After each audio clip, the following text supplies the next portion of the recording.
नमस्कार दोस्तों, स्वागत है आपका सीपी स्मार्ट क्लासेस में। दोस्तों, ब्रेकिंग न्यूज है आप सभी के लिए। बिहार में एस्टेट का विज्ञापन जारी हो गया है। एस्टेट मतलब एक पात्रता परीक्षा जिससे कि आप शिक्षक बन पाएंगे। पिछली बार अगर आप चूक गए थे एस्टेट देने में और आप पछता रहे थे या फिर आपका एस्टेट क्लियर नहीं हुआ, तो आपके लिए सुनहरा अवसर है। 1 से 7 मार्च के बीच में इसकी परीक्षा होगी। ऑनलाइन आवेदन इसका शुरू हो चुका है। पूरी जानकारी आपको इस वीडियो में देंगे। आगे बढ़ने से पहले अगर आपने हमारे चैनल को अभी तक सब्सक्राइब नहीं किया है तो चैनल को सब्सक्राइब करके बेल आइकन जरूर दबाएं, जिससे आपको इस तरह की अपडेट हमारे चैनल के माध्यम से लगातार मिलती रहे। दोस्तों, अगर आप पहली बार चैनल पर आए हैं तो आपको बता दें कि सीपी स्मार्ट क्लासेस का मोबाइल ऐप है। गूगल प्ले स्टोर में सर्च करने पर आपको ये ऐप मिल जाएगा। इसको आप इंस्टॉल कर लीजिए। यहाँ पर हम एस्टेट परीक्षा की तैयारी करवाते हैं और एस्टेट परीक्षा में स्पेशली म्यूजिक विषय की तैयारी यहाँ पे स्पेशली करवाई जाती है और रिजल्ट यहाँ का पिछली बार का बहुत ही अच्छा है। जो छात्र यहाँ पढ़े हैं वो अच्छी तरह से जानते हैं और जो नहीं पढ़ पाए थे वो पछता रहे थे बाद में कि हमने सीपी स्मार्ट क्लासेस क्यों नहीं ज्वाइन किया। अभी आपके पास समय है तो सीपी स्मार्ट क्लासेस ज्वाइन करें। पिछली बार की एस्टेट परीक्षा में पास हुए छात्रों को आप देख सकते हैं यहाँ पे। ये महज कुछ छात्रों की लिस्ट है जो आपको दिखाई जा रही है। पास होने वाले छात्रों की संख्या कहीं अधिक है।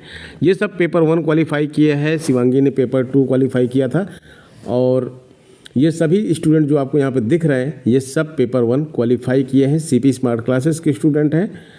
और पिछली बार आपको मालूम है जो एस्टेट परीक्षा हुई थी बहुत ही कम समय मिला था और उतने कम समय में ही हमने छात्रों की अच्छी तैयारी करवाई थी और एस्टेट को क्वालिफाई करवाया था। इस बार आपके पास 2.5 महीने से ज़्यादा समय मिल रहा है, तो जब समय मिल रहा तो उस समय का सदुपयोग करिए। आपकी जो परीक्षा है जैसा कि हमने बताया कि मार्च के फर्स्ट वीक में होगी, तो अच्छी प्रिपरेशन कीजिए जिससे कि आपकी तैयारी अच्छी हो सके। ये सभी छात्र हमारे हैं जो सीपी स्मार्ट क्लासेस के ऐप से क्लास ज्वाइन करके पढ़े हैं। आप इनको देख सकते हैं यहाँ पे। दोस्तों, यहाँ पे लिखा हुआ है कि एस्टेट यानी कि माध्यमिक शिक्षा पात्रता परीक्षा 2024 का आयोजन किया जा रहा है और इसमें जो संरचना होगी परीक्षा की, पात्रता परीक्षा के प्रश्न बहुविकल्पीय होंगे। प्रत्येक प्रश्न 1 नंबर का होगा। नेगेटिव मार्किंग नहीं होगी। परीक्षा के विषय जो होंगे उसके बारे में दिया गया। माध्यमिक कक्षाओं के लिए निर्धारित पाठ्यक्रम अनुसार पेपर 1 माध्यमिक के तहत आने वाले विषय तथा उच्च माध्यमिक कक्षाओं के लिए निर्धारित पाठ्यक्रम अनुसार पेपर 2 उच्च माध्यमिक के तहत आने वाले विषय का विवरण निम्नवत है। तो विषय देख लीजिए आप कौन सा विषय आपका। तो यहाँ पे दिया गया है हिंदी, उर्दू, बांग्ला, मैथिली, संस्कृत, अरबी, फारसी, भोजपुरी, अंग्रेजी, गणित, विज्ञान, सामाजिक विज्ञान। ये सारे जो हैं माध्यमिक के हैं, ये पेपर 1 के हैं। सामाजिक विज्ञान के बाद शारीरिक शिक्षा दिया गया है और इसके बाद संगीत दिया गया है, ललित कला, नृत्य, ये सब दिया गया है जो है आपके लिए कि जिसके बारे में आपके जो मतलब एस्टेट का जो आपको फॉर्म भरना है वो आप इन विषयों से भर सकते हैं। सबका कोड दिया गया है और शैक्षिक योग्यता दी गई है, कौन कौन इसमें फॉर्म अप्लाई कर सकता है। तो यहाँ पे जो है आप किसी एक डिग्री मांगी जाती है केवल। अगर आपके पास वो डिग्री है तो आप इसमें अप्लाई कर सकते हैं, एस्टेट का फॉर्म अप्लाई कर सकते हैं। स्पेशली संगीत विषय के स्टूडेंट जो पूछते रहते हैं लगातार कि न्यूनतम 50% अंकों के साथ किसी मान्यता प्राप्त विश्वविद्यालय अथवा मान्यता प्राप्त बोर्ड संस्थान से संगीत विषय में स्नातक की उपाधि होनी चाहिए, तो आप इसमें अप्लाई कर पाएंगे। ललित कला के लिए आपके पास ललित कला विषय से स्नातक की उपाधि होनी चाहिए। मान्यता प्राप्त संस्था के संबंध में किसी प्रकार की विवाद उत्पन्न होने पर प्रशासनिक विभाग द्वारा निर्णय अंतिम होगा। इसी तरह से कुछ अन्य कोर्स हैं जहाँ पर थोड़ा सा विषय के बारे में आती है। तो देखिए यहाँ पे बीएड मांगा जाता है, लेकिन बीएड इन विषयों में नहीं मांगा जाता। कि संगीत में, फिजिकल एजुकेशन, कला और नृत्य, इन सब विषयों में बीएड नहीं मांगा जाता है। इसी तरह से आप जब यहाँ पे देखेंगे उच्च प्राथमिक का यहाँ पे दिया गया है। उच्च प्राथमिक के लिए कौन कौन से विषय हैं, हिंदी, उर्दू, अंग्रेजी, यहाँ पे विषय कोड दिया गया है सबका। संस्कृत, बांग्ला, मैथिली, मगही, अरबी, फारसी, भोजपुरी, पाली, प्राकृत, गणित, भौतिक विज्ञान, रसायन विज्ञान, जंतु विज्ञान, इतिहास, भूगोल, राजनीति शास्त्र, समाजशास्त्र, अर्थशास्त्र, दर्शन शास्त्र, मनोविज्ञान, गृह विज्ञान, वनस्पति विज्ञान, वाणिज्य, कंप्यूटर साइंस, कृषि, ये सारे विषय यहाँ पे दिए गए हैं। कृषि के बाद संगीत विषय भी यहाँ पे दिया गया है।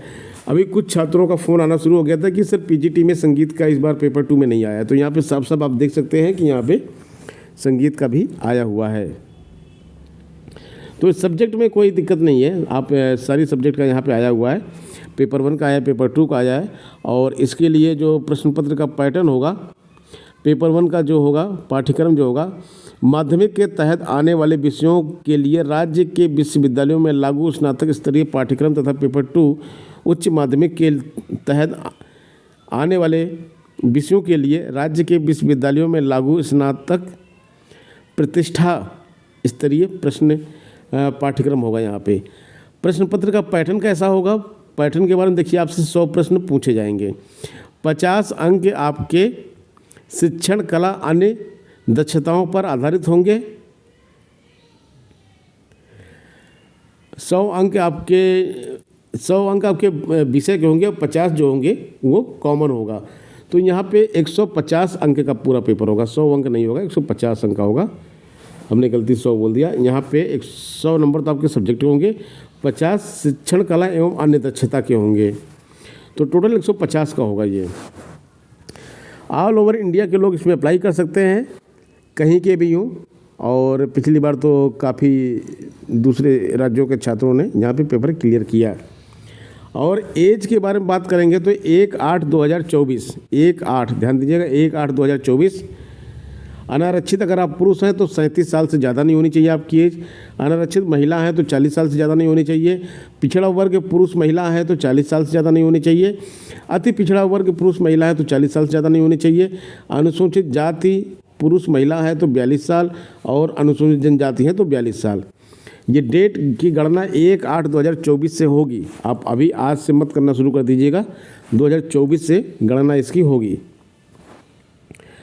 आगे इसमें दिया गया है कि पासिंग मार्क कितना होगा। पासिंग मार्क देखिए यहाँ पे होता है 50% नंबर सामान्य के लिए, पिछड़ा वर्ग के लिए 45.5, अत्यंत पिछड़ा वर्ग के लिए 42.5, अनुसूचित जाति अनुसूचित जनजाति के लिए 40% है, दिव्यांग के लिए 40%, महिला के लिए 40%। 150 में 40%, यानी कि 60 प्रश्न आपके सही होने चाहिए। 60 प्रश्न अगर आपका सही होगा तो आप स्टेट क्लियर कर जाएंगे 40% वाले। 50% वालों के लिए 75 प्रश्न सही होने चाहिए, बाकी आप लोग अपना उसी हिसाब से देख लीजिए परसेंटेज में। सामान्य वर्ग के लिए जो पेपर 1 पेपर 2 के लिए अगर आपको अप्लाई करना है, केवल पेपर 1 के लिए करना है या केवल पेपर 2 के लिए करना है तो 960 रुपये पे करना पड़ेगा। अगर दोनों के लिए करना है तो 1440 रुपये पे करना पड़ेगा, ये फ़ी है। और अनुसूचित जाति के लिए इसी तरह 780 और 1140 यहाँ पे फ़ी पड़ रही है। नॉर्मलाइजेशन इसमें किया जाता है, जब कई शिफ्ट में पेपर होता है तो नॉर्मलाइजेशन करना ही पड़ता है और नॉर्मलाइजेशन के बाद फिर रिजल्ट जारी किया जाता है।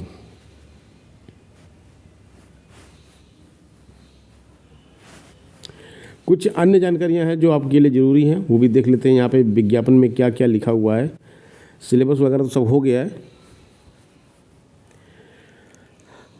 जो आपका प्रवेश परीक्षा की अवधि होगी जो है सीबीटी के माध्यम से 150 मिनट की, यानी कि 2.5 घंटे की ये परीक्षा करवाई जाएगी। 14-12 4:30 बजे यानी कि आज से फॉर्म भरने शुरू हो गए हैं और 2 जनवरी तक इसमें आप आवेदन कर सकते हैं। उसके बाद आप इसमें आवेदन नहीं कर पाएंगे। और इसके बाद इसमें दिया गया है कि परीक्षा आवेदन पत्र समिति की वेबसाइट पर भरने की विस्तृत विधि दी गई है। तो ये यहाँ पे विधि दी गई है कि कैसे कैसे आपको करना है, रजिस्ट्रेशन करना है, फॉर्म भरना है, रंगीन फ़ोटो अपलोड करनी है, ये सारी चीज़ यहाँ पे बताया गया है। और कौन कौन से डॉक्यूमेंट अपलोड करने हैं वो भी यहाँ पे बताया गया है। ये सारे डॉक्यूमेंट आप पढ़ लीजिए, ये सारे डॉक्यूमेंट आपके लगेंगे, अपलोड करने पड़ेंगे आपको यहाँ पे। तो दोस्तों ये सारी जानकारी हो गई इस वीडियो में।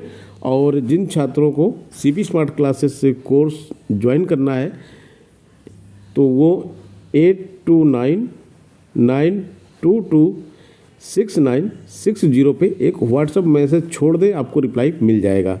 मिलते हैं नेक्स्ट वीडियो में, धन्यवाद।